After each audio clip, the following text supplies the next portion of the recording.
Switzerland தமிழர்களே, உங்க வீட்டு திருமண மற்றும் இதர வைபவங்களுக்கு நவீன முறையில் அழைப்பிதழ் முதற்கொண்டு பரிசு பொருட்களை பெற்றுக்கொள்ள ஆசைப்படுகிறீர்களா?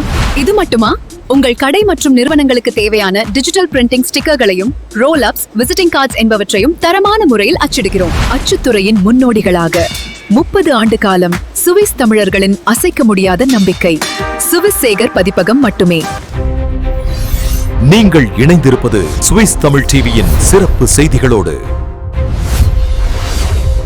Hi, welcome to Swiss Tamil TV. அன்பான சொந்தங்களை மற்றும் ஒரு சிறப்பு செய்தி பகுதியில் சந்திக்கிறதுல ரொம்பவே சந்தோஷம். இன்னும் ஒரு விஷயம், சுவிட்சர்லாந்து மக்களினுடைய வாக்கெடுப்புக்கு போக போகுது. மிக முக்கியமானது ஒரு விளைவை ஏற்படுத்தும் அப்படின்ற மிகப்பெரிய கேள்வியே இருக்கு. என்னன்னு சொன்னா, பல்கலைக்கழகங்களுக்கு இந்த விஷயம் பேர் ஆதங்கமாகவும் கவலைகளை ஏற்படுத்தக்கூடியதாகவும் பின்னடைவுகளை ஏற்படுத்தக்கூடிய ஒரு சம்பவமாக மாறிடுமோ அப்படின்ற மிகப்பெரிய ஒரு கேள்வியே இருக்கு. அதாவது சுவிட்சர்லாந்து வெளிநாட்டவர் கட்டுப்பாட்டு முன்மொழிவு என்கின்ற சர்ச்சையோட பாரிய விவாதத்துக்கு உள்ளாகி இருக்கிறது. எல்லோருக்குமே தெரியும். அரசியல் விவாதமாக சூடு பிடிச்சிருக்கிறது. இப்போ நாட்டினுடைய பல்கலைக்கழகங்கள் மீது தான் இதனுடைய தாக்கமே அதிகரிச்சிருக்கு அப்படின்னு பார்க்கலாம். சுவிட்சர்லாந்துடைய வலதுசாரி கட்சியா இருக்கக்கூடிய சுவிஸ் பீப்புள்ஸ் பார்ட்டி என்ன பண்ணாங்கன்னா, நோ டு 10 மில்லியன் அப்படின்ற முன்மொழிவை வச்சு சுவிட்சர்லாந்துடைய மக்கள் தொகையை 10 மில்லியனுக்கு தாண்ட விடாம வெளிநாட்டவர்களோட வருகையை குறைக்கணும் என்றதை முன்னிலைப்படுத்தி வலியுறுத்துறாங்க. இதன் மூலமா என்னெல்லாம் நன்மை கிடைக்கும் அவங்க சொல்றாங்கன்னா, வீடமைப்பு பற்றாக்குறை இருக்காது, போக்குவரத்து நெரிசல், சுகாதார அமைப்பின் மீது அதிக சுமையத்தோட பள்ளி வசதிகள் குறைவு, இந்த பிரச்சனை எல்லாம் தீர்ந்திரும், சமாளிக்கலாம் அப்படின்னு சொல்றாங்க. ஆனா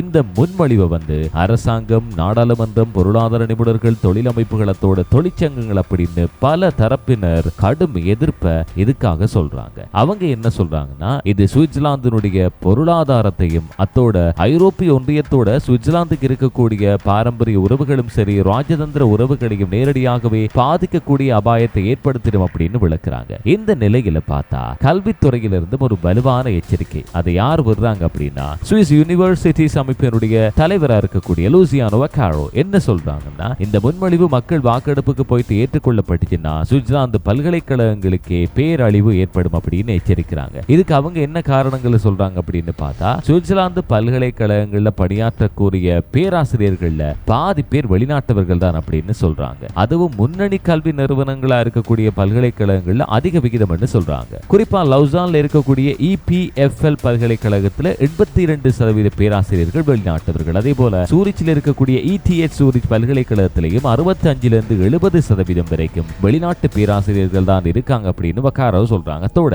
அசிஸ்டன்ட் ப்ரொஃபசர் நிலைகளிலையும் 83% பேர் வெளிநாட்டவர்கள் தான். இதனால சுவிட்சர்லாந்தினுடைய உயர்கல்வி அமைப்பு சட்டப்படி அருமையா இருக்கிறதுக்கு வெளிநாட்டு நிபுணர்களோட தாக்கம் தான் காரணம் அவங்க தெளிவாகவும் சொல்றாங்க, தெளிவாகவும் இருக்கு. அதோட சுவிட்சர்லாந்து உலகளவில் முன்னணி ஆராய்ச்சி மையமாகவும் இருக்கிறதுக்கு காரணமே சர்வதேச அணுகுமுறையும் வெளிநாட்டு திறமைகளும் தான் என்று சொல்றாங்க. இது பெருமளவில் ஐரோப்பிய ஒன்றியத்தோடு இருக்கக்கூடிய ஒப்பந்தங்களின் மூலமா சாத்தியமாகுது சொல்லப்படுது. குறிப்பா ஃப்ரீ மூவ்மெண்ட் ஆஃப் பர்சன்ஸ் ஒப்பந்தம் காரணமா ஐரோப்பிய ஆராய்ச்சியாளர்களோட பேராசிரியர்கள் சுவிட்சர்லாந்துல எளிதா பணியாற்றலாம். ஆனா இந்த வாக்கெடுப்பு நிறைவேறிச்சு அப்படின்னு வச்சுக்கொள்ளுங்க, பாரியதொரு தாக்கம் இதிலையும் ஏற்படுத்தப்பட்டிருக்கும். இதன் விளைவா என்ன நடக்கும்னா, Switzerland horizon Europe, Erasmus plus, digital euro program, அத்தோட யூரோடம் போன்ற முக்கியமான ஐரோப்பிய ஆராய்ச்சியத்தோட கல்வி திட்டங்கள்ல இருந்து விலக்கப்படக்கூடும் என்ற அச்சம் இருக்கு. இது நாட்டோட ஆராய்ச்சி திறனை ஒட்டுமொத்தமா மந்தமாக்குறதோட சர்வதேச போட்டி திறனுக்கும் பாதிப்பை ஏற்படுத்தும் என்று நிபுணர்கள் எச்சரிக்கிறாங்க. மொத்தத்துல பார்த்தா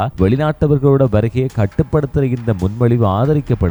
சுவிட்சர்லாந்தினுடைய கல்வியும் ஆராய்ச்சி அமைப்பும் அடித்தளத்திலேயே பாதிக்கப்பட்டுரும் அப்படின்னு சொல்றாங்க. வெளிநாட்டு பேராசிரியர்களோட ஆராய்ச்சியாளர்களுடைய பங்கு குறைஞ்சிச்சுன்னா பல்கலைக்கழக தரமும் குறையும், சர்வதேச மாணவர்களுடைய வருகையும் குறையும், அத்தோட ஆராய்ச்சி நிதி மற்றும் கூட்டாண்மைகளும் பாதிக்கப்படும் என்று சொல்றாங்க. இதனால சுவிட்சர்லாந்தினுடைய உலகளாவிய கல்வி செல்வாக்கே பாரி அதள பாதாளத்துக்குள்ள போயிடும் என்ற அபாயமும் இருக்கு. இந்த நிலையில வரக்கூடிய ஜூன் 14 அன்னைக்கு வாக்கெடுப்பு ரொம்பவே முக்கியத்துவம் வாய்ந்ததாக கருதப்படுது. இந்த முடிவு வெளிநாட்டவர்களுடைய வருகையை கட்டுப்படுத்துமா, நாட்டினுடைய எதிர்காலத்தை பாதுகாக்குமா அல்லது சீர்குலைக்குமா அப்படின்ற முடிவு மக்களினுடைய கையில தான் இருக்கு. மீண்டும் ஒரு எபிசோட் மூலமா சந்திக்கலாம். பாய்.